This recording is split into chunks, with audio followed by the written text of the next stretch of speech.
Сәлем қыздар, сіздермен бірге Ақсәуле.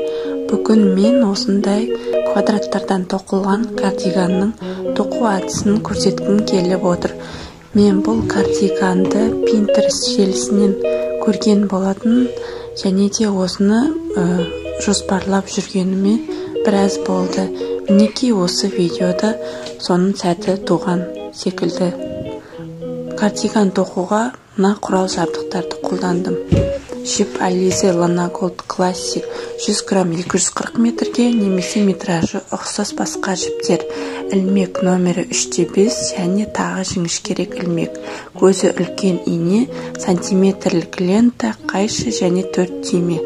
Мен осы фотодағы галочка қойылған түстерді қолдандым. Сіздер өздеріңіз қалаған түсті қолдансаңыздар болады. Өлшеміне келетін болсақ, ұзындығы 57,5 см, ені 57 см. Сары көріп тұрсаңыз, резинкалары астыңғы және жанында. Тоқыған резинкаларым 3/5 см бірдей.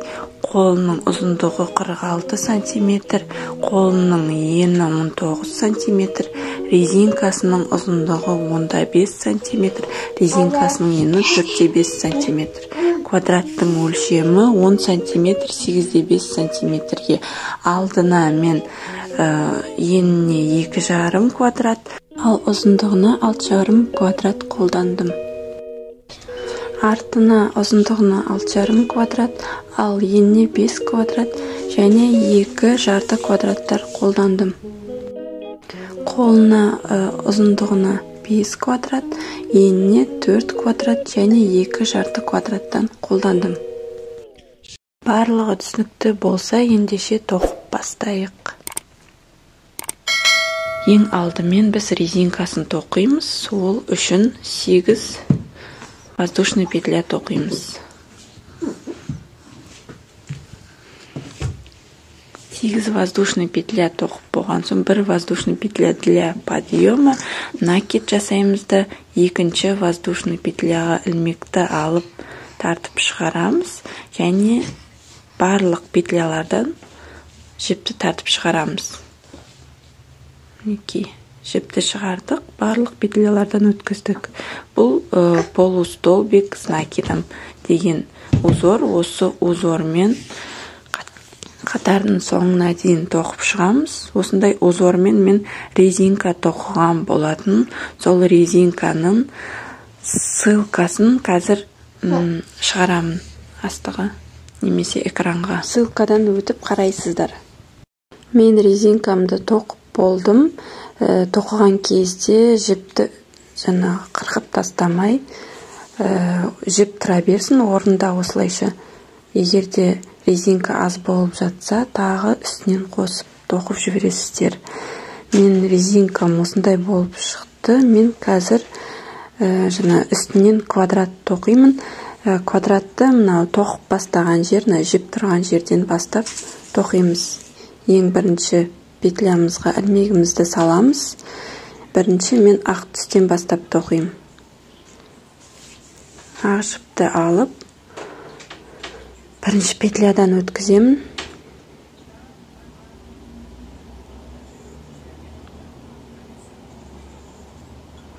Және де 3 воздушный петля тоқимын.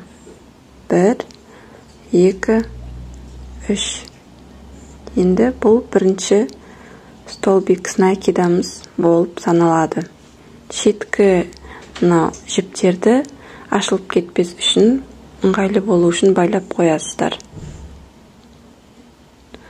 Жіпті сразу тоққан кезде астына тығып жібересіздер. Накид екінші петлямызға екінші столбик с накидамызды тоқимыз. Әрі қарай келесі өрімнің қасында тұрған тесікке ілмекті салып тағы бір столбик с накидам тоқимын. Келесін өрімнің ішіне осылай мен 16 столбик с накидам болу керек барлығы. Ендігі тоқитын жерім мынау өрімнің қасындағы тесікке тоқимын. Тағы да өрімге тоқимын.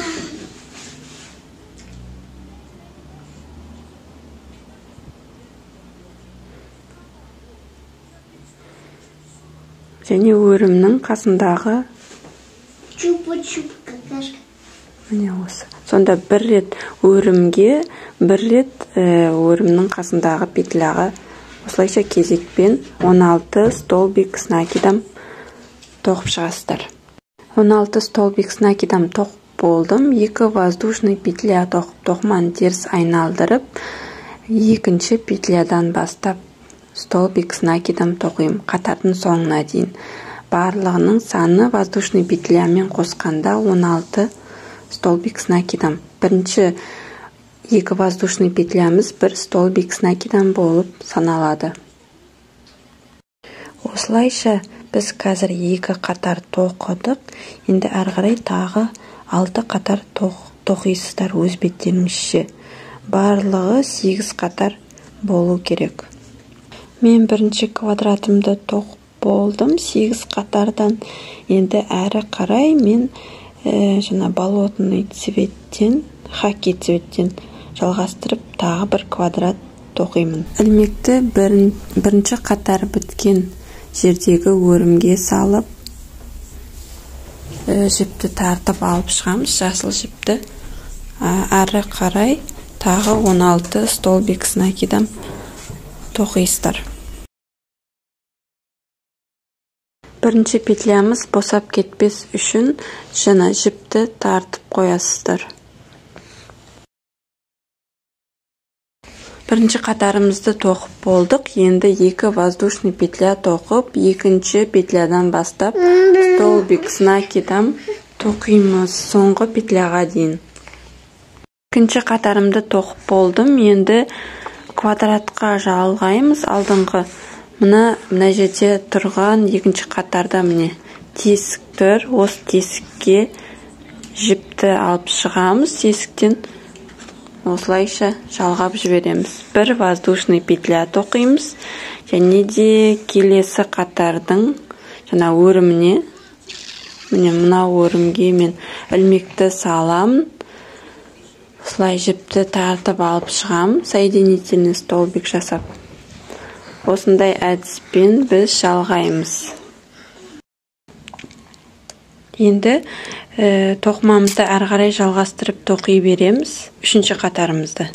Жіпті алдыңғы жаққа шығарамыз. Әрі қарай тағы 16 столбик с накидом қатардың соңына дейін тоқып шығасыздар.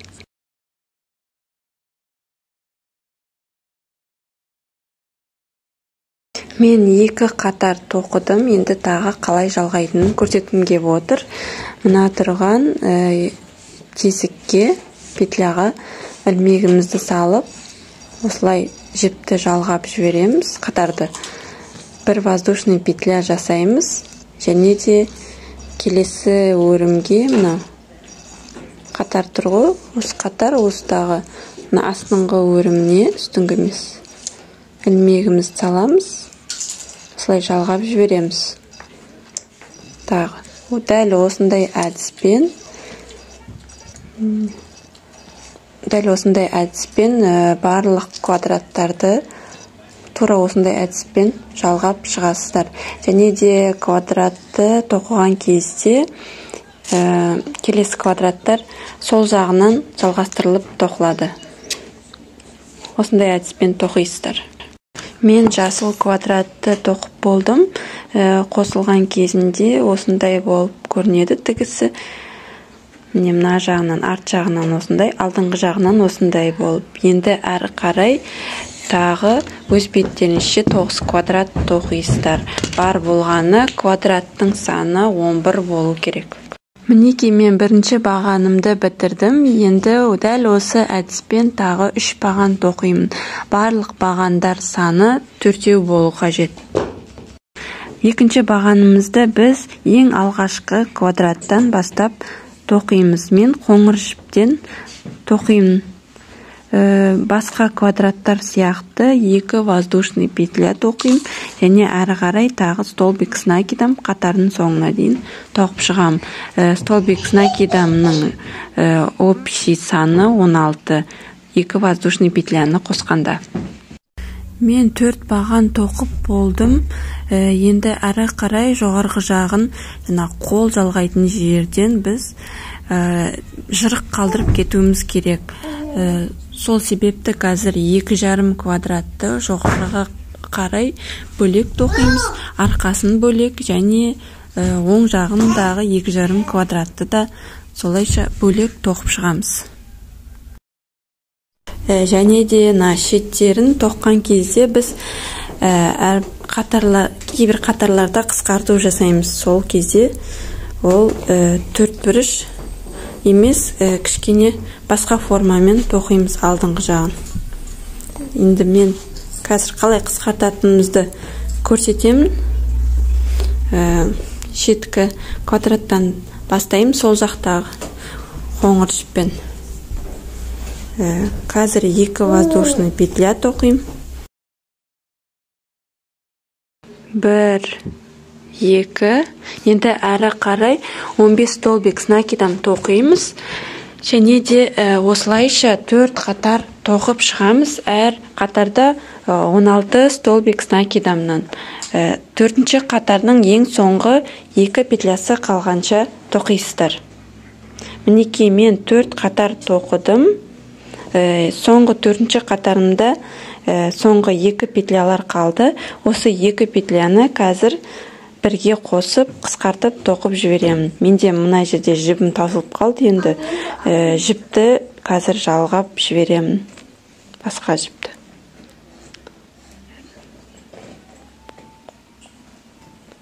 Мінекей петлямызға ілмегімізді салып, жіпті тартып алып шығамыз. Және де 2 ілмектегі алғашқы 2 петлядан жіпті тартып алып шығамыз. Аяқтамаймыз. Бұл столбикті тағы накид жасаймыз. Жіптерді қаттырақ тартып байлап қойсаңыздар болады артынан. Енді соңғы петлямыз воздушный петлялар. Соның ең жоғарғы петлясына ілмегімізді саламыз. Осылайша жіпті тартып алып шығамыз. Тартып алып шықтым. Тағы 2 петлядан тартып алып шығам. Соңында 3 петля қалу керек. 3 петлядан тартып алып шығасыздар тағы жіпті. Осылайша 2 столбик с накидом біреу болып біргеді. Енді әрі қарай 2 воздушный петля тоқимыз да, қатардың соңына дейін өзгеріссіз тоқимыз. Одан кейінгі келесі қатарда тағы соңғы 2 петлямызды қысқартатын боламыз. Неке бізде соңғы 2 петля қалды. Бірінші петляға накид салып, ілмекпен жіпті тартып алып шығамыз. Және де ілмекте тұрған 2 петляны қосып тоқып жібереміз. Накид. Келесі петлямызға ілмегімізді салып, тағы жіпті тартып алып шығамыз. 2 петлядан жіпті өткіземіз. Соңғы 3 петля қалады, оның бәрін қосып тоқып жібереміз. Мінекей тағы да бір қысқарту жасадық. Әрі қарай осындай әдіспен тоқисыздар, бір рет өзгеріссіз тоқисыздар. Содан кейін келесі қатарында тағы қысқарту жасайсыздар. Осылай біз 2 квадратты қысқарту әдісімен тоқып шығамыз. Мен қоңыр квадратты қысқарту әдісімен тоқып болдым. Енді осы қоңыр квадраттың жанынан тағы 1,5 квадрат тоқимын. Мінекей мен 1,5 квадратымды тоқып болдым. Енді келесі бағанымды тағы да бірінші квадрат сияқты бірінші қатарды өзгеріссіз, екінші қатарда қысқарту жасап, солай бірінші квадратымызды тоқимыз, екінші және үшінші жарты квадратты өзгеріссіз тоқимыз. Мінекей мен сол жақты бітірдім, үстінен бір баған тоқыдым, қысқартып, ал соңғы жарты бағанды өзгеріссіз, қысқартусыз, ешбір қысқартусыз тоқисыздар. Енді мынау оң жақтағы бағанды қазір қалай қысқарту керек екендігін көрсетем. Шетін Бұнда ең бірінші квадратымызды 3 қатар өзгеріссіз тоқимыз да 4-ші қатардың алғашқы бірінші петлясынан қысқартамыз. Мінекей 2 воздушный петля тоқыдым да келесі петляға тағы өзгеріссіз столбик с накидом тоқимын. Міне осы бірінші қысқартуымыз болды, 4-ші қатардың бірінші қысқартуы. Енді әрі қарай қатардың соңына дейін өзгеріссіз тоқисыздар. Және де осы қатардан кейін тағы өзгеріссіз тоқисыздар. Мінекей мен жаңа қысқартылған жерге келдім.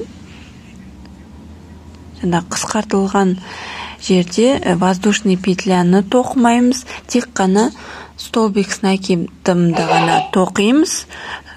Сол кезде жаңа жерде 15 столбик с накидом қалады, бір қысқарту жасалады яғни. Енді келесі қатар тағы қысқарту қатары болады, тағы да келесі петляға столбик с накидом тоқимыз.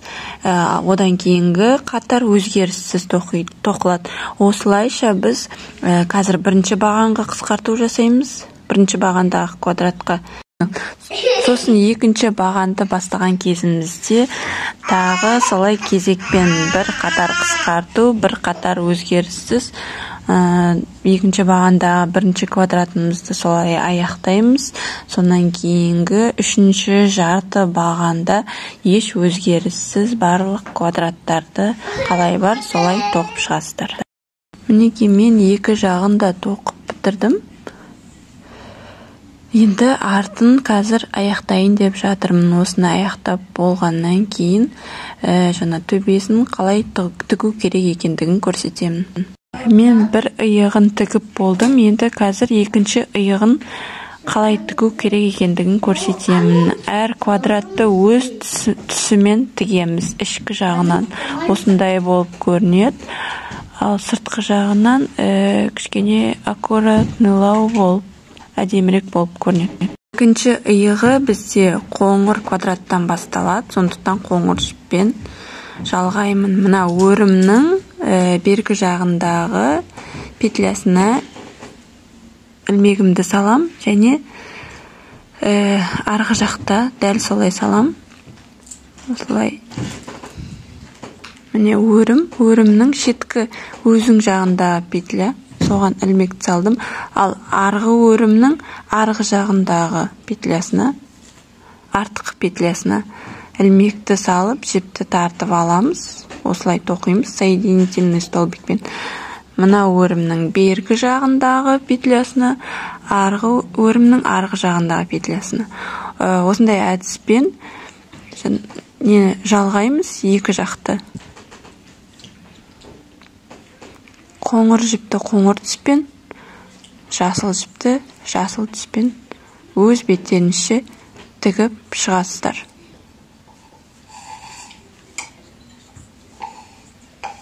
Мінекей мен қоңыр квадратты тігіп болдым. Енді қазір жасыл квадратты тігем. Жасыл жіп басталған жерден жаңа бірінші өрімнің шеткі петляларын жалғап, жасыл жіппен жалғап қазір бірге тоқып жіберемін де, жаңа жіптерді шығып тұрған бір-біріне байлап жалғап жіберемін соңында. Және сол жіптерді көрінбейтіндей етіп, инемен тігіп қоясыздар. Мінекей мен екінші жағын тігіп болдым. Енді қазір қолын тоқимыз. Қолын жарты квадраттан тоқып бастаймын. Мына шеткі квадраттардың түсі қандай болса, дәл сондай түспен жалғастырамын. Қазір қоңыр түспен жалғастырам. 7 воздушный петля тоқимын.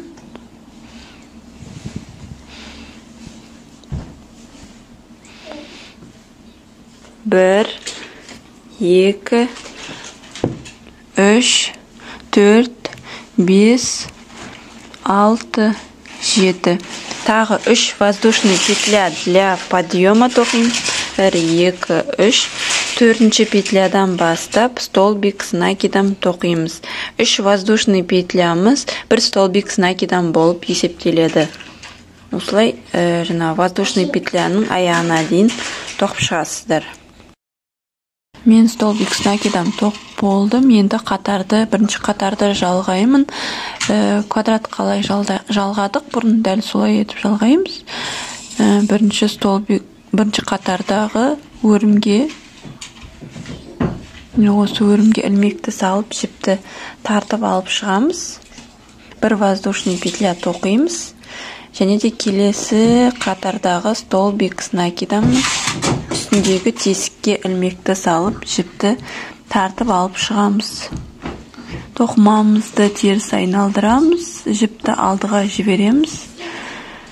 Және ары қарай 8 столбик с накидом тоқимыз. Осылай түгелімен бір квадратты өз беттерінше аяқтайсыздар. Осы квадрат біткеннен кейін басқа түспен тағы да жалғап тоқисыздар. Мінекей мен қоңыр квадратымды жалғап болдым. Енді қазір ақ квадратты тоқимыз. Дәл осылай жаңа ақ квадратты осындай әдіспен тоқып шығамыз. Мұнда жібімізді ақ квадраттың бірінші қатарындағы жоғарғы петля өрімге ілмегімізді салып, ары қарай столбик с накидом тоқып, ары қарай жалғастырасыздар. Мұнда жаңағы тігілген жерімізді тоқыған кезімізде тігіс бар жерге ілмекті салып, соединительный столбик жасаймыз. Және бір воздушный петля тоқимыз да, столбик с накидомның жоғарғы жағына ілмекті саламыз, жоғарғы петлясына. Ары қарай столбик с накидом тоқып, квадратты аяқтаймыз. Мінекей мен бірінші бағанымды аяқтап болдым. Енді ары қарай тағы осылайша толықтай 4 баған тоқимын. Және де асты біз барлық квадраттарды тоқып болғаннан кейін тігеміз. Екінші бағанымызды қазір тоқып бастаймыз. Екінші бағанда толық квадрат тоқимыз. Біз мұнда бір квадратта 16 столбик с накидом тоқимыз. Қазір 15 воздушный петля тоқим.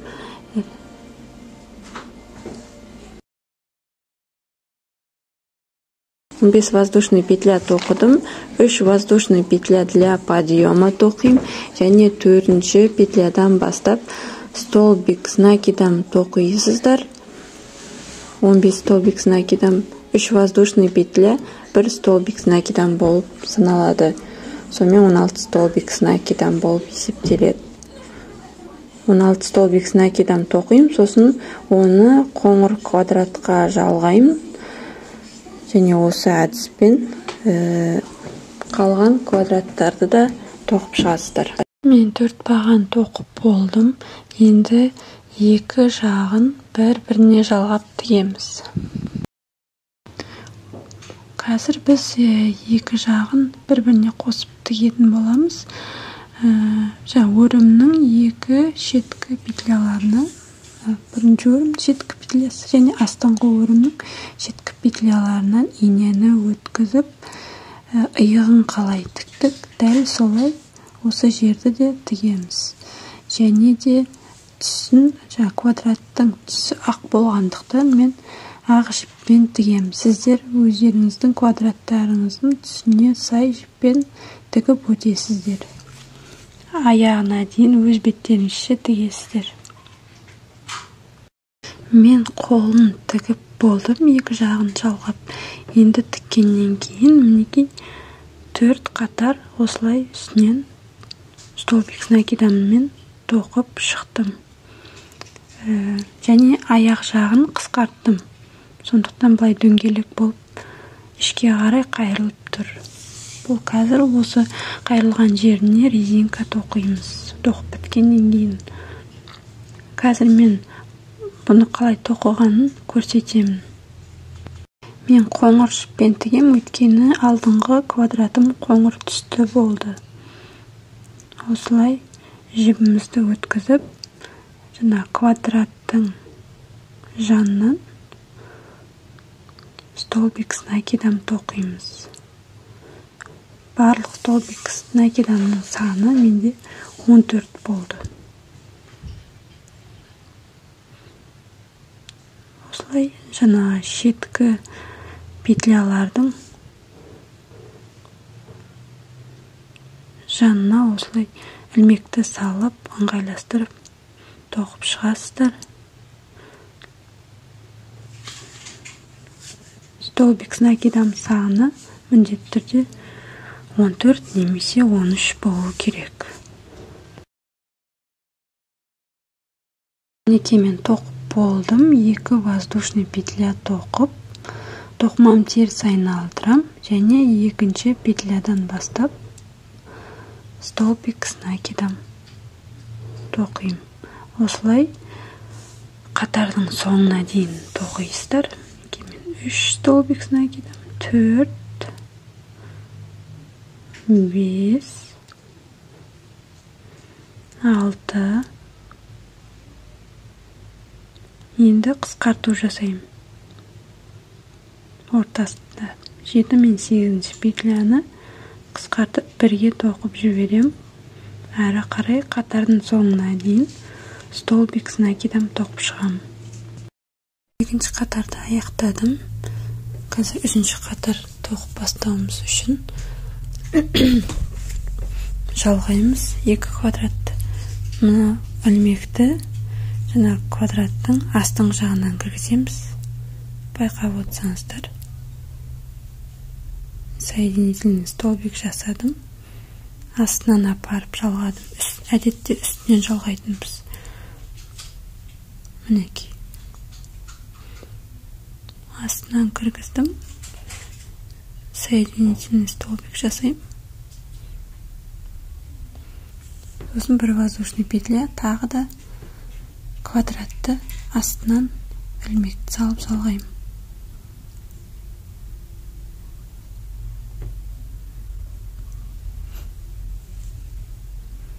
Тағы соединительный столбик жасаймыз. Тоқымамызды теріс айналдырамыз. Сол кезде жалғаған жеріміз тігістер көрінбейді тоқыған кездегі. Әрі қарай бір столбик с накидом тоқим, сосын қысқартам. 2 столбикті бірге тоқып жіберем. Тағы бір столбик с накидом тоқим. Сосын тағы қысқарту. 2 столбик с накидамды бірге тоқим.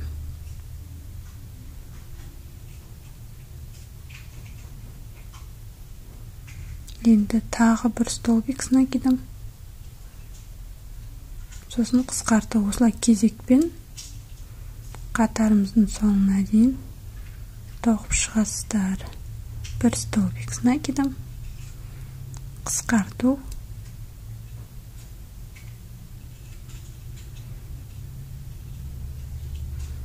Және тағы бір столбик с накидом. Воздушный петляларға тоқимыз. Соңғы столбикті. Енді 2 воздушный петля. Тоқыманы теріс айналдырамыз.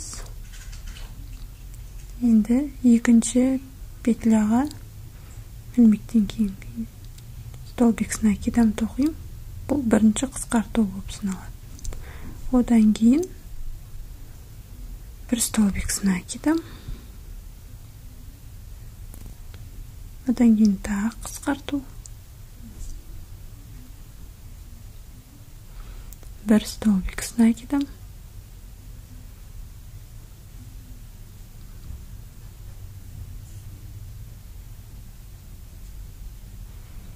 Қысқарту.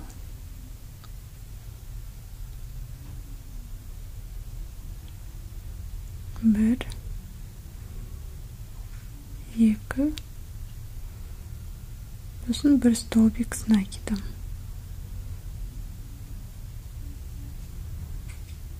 Болды. Енді бұны екінші неге жалғаймыз. Мен инемен жалғайым. Қалған квадраттарды да дәл осылай тоқисыздар. Барлығы 6 столбик с накидом болады. Менде 5 квадрат болғандықтан барлық столбик с накидамдар саны 30 болады. Қазір мен мына жіпті жалғаймын квадратқа. Өрімнен осылай жіпті өткіземін де өрімнің ішінен қоңыр жақтағы өрімнің ішінен жіпті өткіземін ішкі жағынан. Жіпті тартам. Әрі қарай жіпті тағып қоям. Болды. Менде мұнда соңғы квадрат қалды. Соны қалай тоқитынын көрсетемін. Қазір әдеттегідей 14 столбик с накидом тоқимын. 14 столбик с накидом тоқыдым. Енді жалғаймын 2 квадратты бір-біріне. Қоңыр квадратқа үстіңгі жағынан жалғаймыз мұнда. Бір воздушный петля. Келесі қатардың тесігіне салып ілмекті жалғаймыз. Соединительный столбик жасаймыз да, ары қарай келесі қатарларды тоқи береміз. Осылайша қатар біткенде ең соңғы квадратты осы әдіспен жалғайсыздар. Үстіңгі жағынан, квадраттың үстіңгі жағынан ілмекті өткізіп.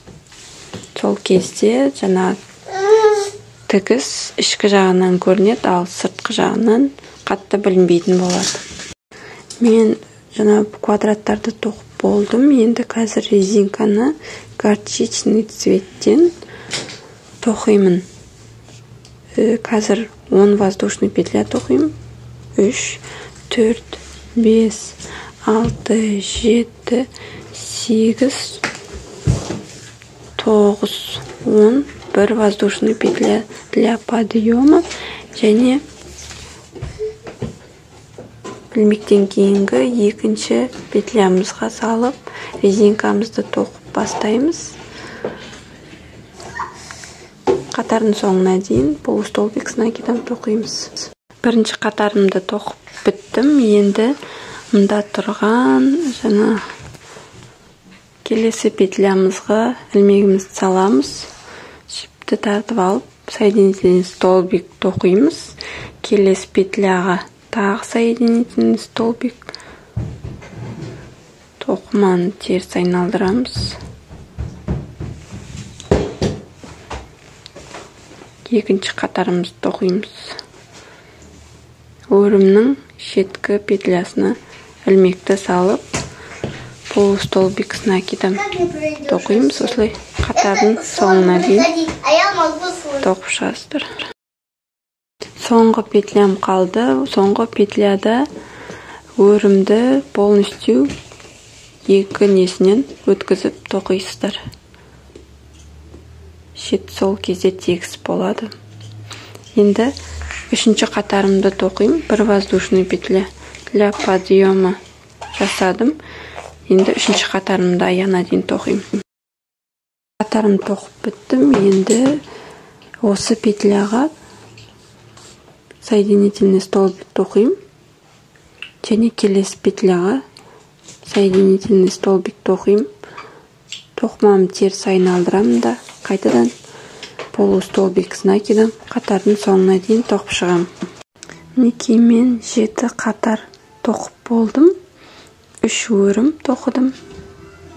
Енді 3 өрімнен кейін біз жаңа қатарды аяқтағанда тоқыған петлямызға емес, одан кейінгі келесі петляға ілмегімізді салып, соединительный столбик жасаймыз.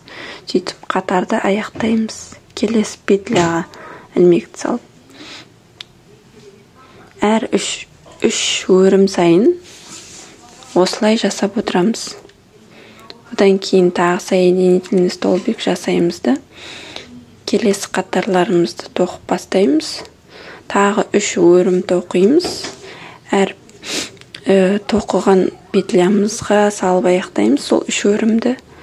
Одан кейін 3 өрімнен кейінгі қатарды келесі петляға салып аяқтаймыз. Осылайша өз беттеріңізше әрі қарай тоқып шығасыздар. Мінекей мен қатарымды аяқтап қалдым. Көріп отырсаңыздар, жаңа келесі петляға тоқылған қатар осындай болып көрінеді. Кішкене жаңағы кеңірек болып тұрады, ұзынырақ болып тұрады басқа петлялармен салыстырғанда, қатарлармен салыстырғанда. Өзі білініп көзге түсіп тұрады. Енді келесі қатардан бастап біз жаңа өрімді бұрынғыша тоқимыз. Тоқылған петлямызға ілмегімізді салып тоқимыз. Мен резинкамды тоқып болдым. Мінекей соңғы қатарымды тоқып біттім.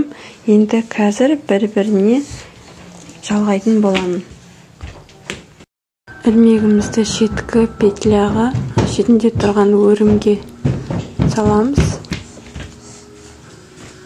Осы өрімнен, өрімнің астынан жіпті тартып алып шығамыз.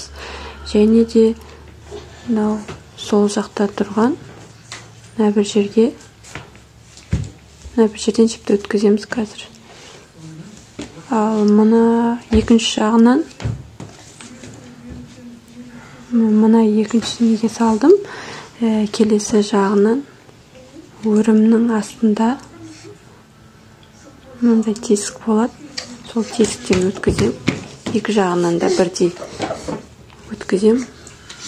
Содан кейін осы тесіктің астындағы үшінші тесікке ілмекті салам. Міне бір жерге сосын үстіндегі өрімнің қасындағы мына тесіктен өткізем. Бұны ілмекпен біз инемен де тігіп жасауға болады. Келесі тесікке салам міне. Осылай кезекпен бір тесік астыға түсіп тігесіздер. Түсінікті болды деп ойлаймын. Инемен тіккен жеңілірек болады. Негізі.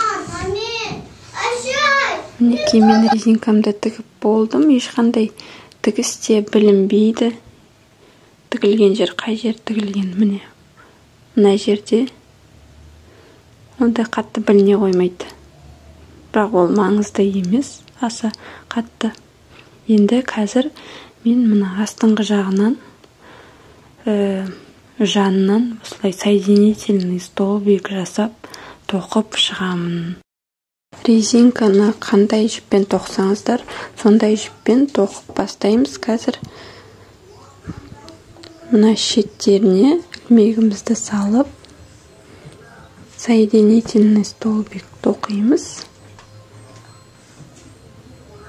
Және де бұл соединительный столбиктердің арасын қатты жақын қылмаңыздар. Кішкене орташа ара қашықтықта жасасаңыздар болады.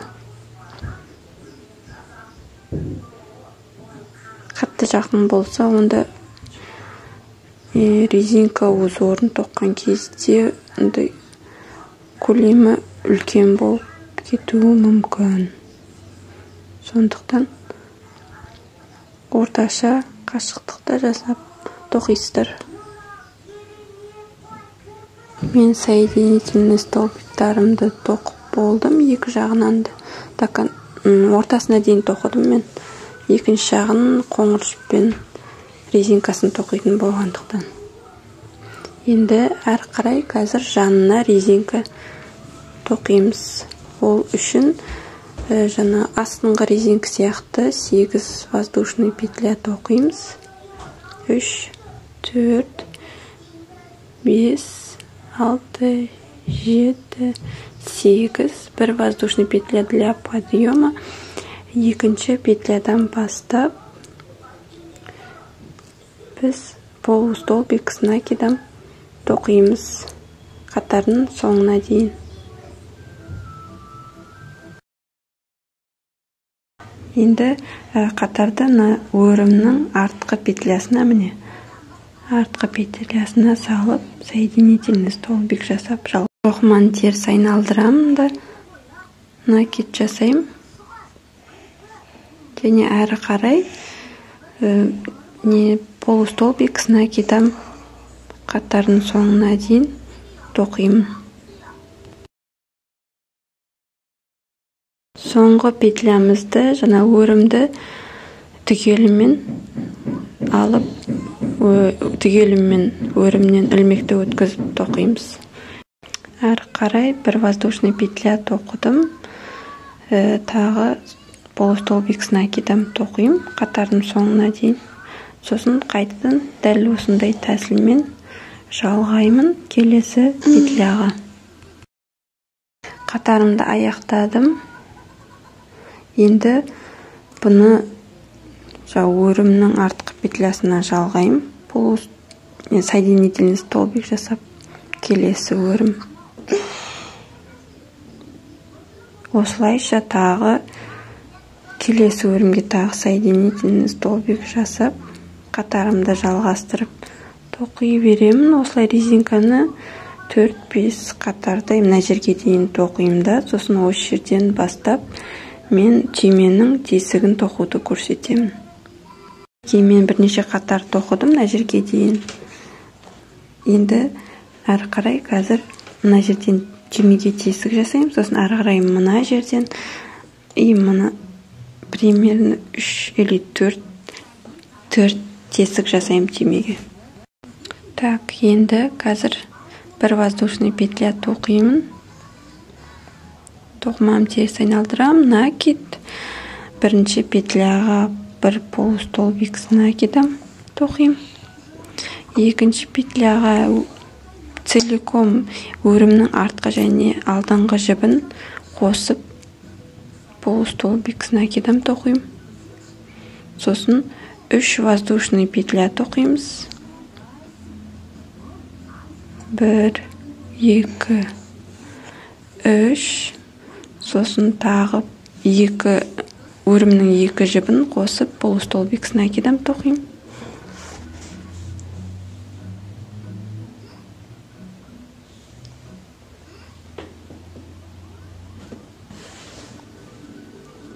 Жерде жіпті қаттырақ тартыңыздар, қатты босап кетпесін.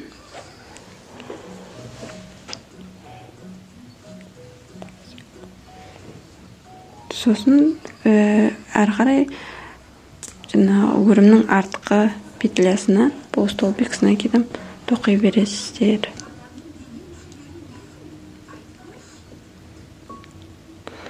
Сосын қатарды жалғаймыз.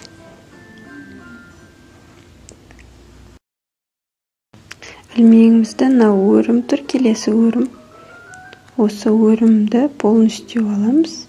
2 жібінен ілмекті өткізіп, соединительный столбик жасаймыз. Осылай жалғаймыз қатарды бұл жерде. Сондай жинақы болып көрінеді. Осылай өрім жасап, соединительный столбикпен жалғасаңыздар. Әрі қарай келесі өрімге соединительный столбик жасаймыз. Және де резинканы осылайша айналдырып тоқи бересіздер. Қанша түйме керек, сонша тесік жасайсыздар. Және арасын санап аласыздар, қанша тастайтыныңыз. Немесе белгілеп маркер қойып қойсаңыздар болады. Жаңа тесік жасайтын жерге. Келесі қатарды полустолбик с накидаммен тоқимыз. Жаңа өрімдердің артқы жібінен ілмегімізді өткізіп тоқимыз. Соңғы петляда жаңа өрімді түгелімен 2 жібінен ілмекті өткізіп тоқуды ұмытпаңыздар. Шеті бір тегіс болу үшін. Мен кардиганымды тоқып болдым. Резинкасын бір жағын коричневый, бір жағын коричневый түстен тоқыдым. Және де 4 тесік жасадым түймеге. Егер түйме тоқығыңыз келмесе, онда жасама қойсаңыздар болады. Және де мен тоққан кезінде тесіктің үстіндегі мына бір петляға екі қатар бірге тоқып жібердім. Прибавка жасадым, яғни мына жер тартылып тұрмас үшін. Және де мына иық жағында 2 қатар, 2-3 қатар қысқарту жасадым. Яғни қысқартып жібердім петляларды 2-3 рет. Қазір өзім үстіме киіп көрсетемін қандай болып тұратын. Мінекей киген кезінде осындай болып тұрады. Размері XS-тан M-ға дейін. Менің размерім XS. M кисе де қатты тырыспайды. Әдемі болып тұрады. Видеоны соңына дейін көргендеріңізге көп рахмет. Ұнап жатса лайк басыңыздар, каналыма тіркеліп кетіңіздер. Және де экранда шыққан видеоны өтіп көріңіздер. Келесі кездескенше сау болыңыздар.